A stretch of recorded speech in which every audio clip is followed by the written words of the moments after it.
বিসমিল্লাহির রহমানির রহিম। আসসালামু আলাইকুম।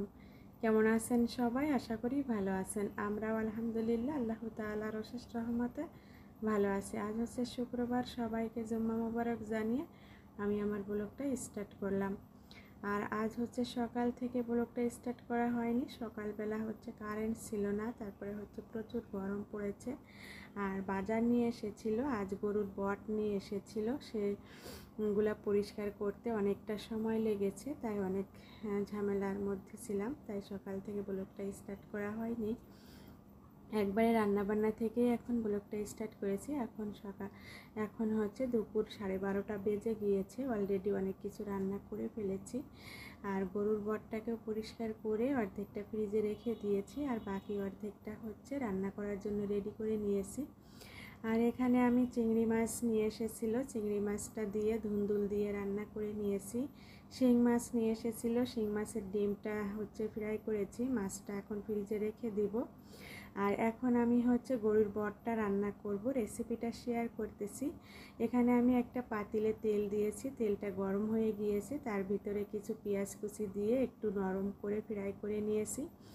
তারপরে এখন আমি যে বটটা রেডি করেছিলাম সেটা দিয়ে এখন খুব ভালোভাবে পেঁয়াজ আর বটটাকে ফ্রাই করে নিব।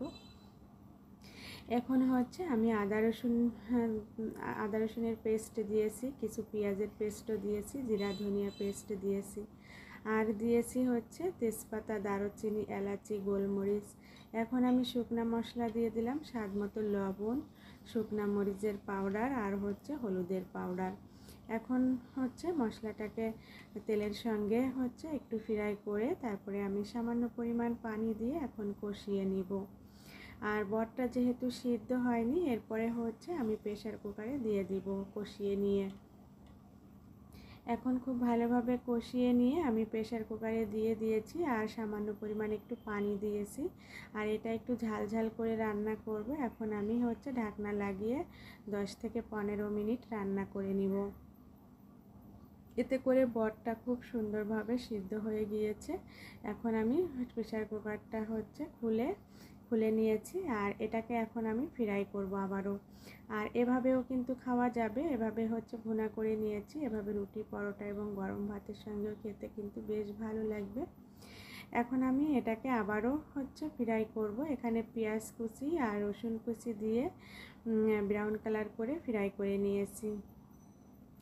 আর যে বটটা আমি ভুনা করেছি, এখন এই বটটা হচ্ছে এর ভিতরে দিয়ে খুব ভালোভাবে ফ্রাই করে নিব।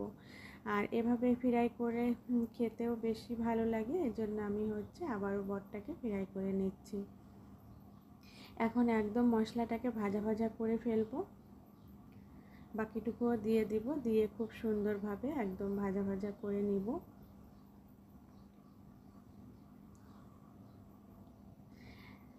নেড়ে চেড়ে এখন আমি বটটাকে ভাজা ভাজা করে নিয়েছি, আর মশলাটা একদম হচ্ছে ভাজা হয়ে গিয়েছে। এখন আমি নামিয়ে নিব, নামিয়ে পরিবেশন করব। আলহামদুলিল্লাহ, এই তো গরম ভাত নিয়েছি, সাথে নিয়েছি বট ভাজা আর সালাদ। এটা ছিল আমাদের দুপুরের খাবার। সাথে ছিল শিং মাছের ডিম ফ্রাই করা, তারপরে হচ্ছে চিংড়ি মাছ দিয়ে ধুন্দুল দিয়ে রান্না করেছি। আর আমার এই বট রেসিপিটা যদি কারো ভালো লাগে থাকে, বাসায় ট্রাই করতে পারেন। আজ এই পর্যন্তই। আল্লাহ।